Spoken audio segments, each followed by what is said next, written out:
Stock markets around the world are fluctuating over heightened tensions between Russia and Ukraine. But a recent Barron's article suggests that the dip in stocks is going to be short-lived. Nicholas Jasinski wrote that piece and joins me now with more.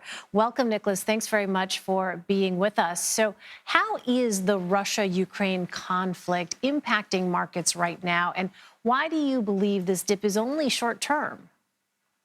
Hi, Elaine. Thanks for having me on. So in the short term, this is just one more cause of uncertainty in what has already been a volatile period for markets and for investors. But history shows that the long-term impact on the market won't be significant, barring some sort of worst-case scenarios that we can all imagine. From a humanitarian standpoint, of course, it's a tragic situation for millions of people who could soon be living in a war zone. But for U.S. investors, the reality is that it's tough to draw a direct line from Ukraine to the S&P 500 or to the U.S. economy. It's a relatively small market for both exports and imports from the U.S.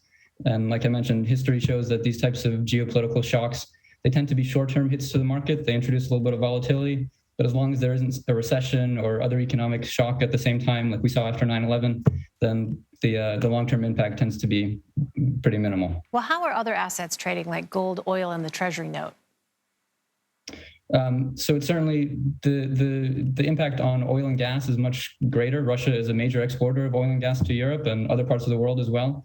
And traders are clearly nervous that the situation in Ukraine will cause greater disruptions in supply. And oil and gas prices have been steadily rising since the start of the year. And that's one way in which you can have a second-order impact on stock valuations as well, and bonds, like you mentioned, because energy costs are, of course, a part of the consumer price index. And we have inflation already at 40-year highs, and the Fed is going to be raising rates to get ahead of that. So higher energy prices eventually find their way into inflation measures, and higher inflation means that we might have faster or larger interest rate hikes from the Fed, and that's impactful for stocks and bonds as well. And as you know, there are concerns energy supplies could be disrupted if Russia were to invade Ukraine. So how might conflict impact already high gas prices here in the U.S.?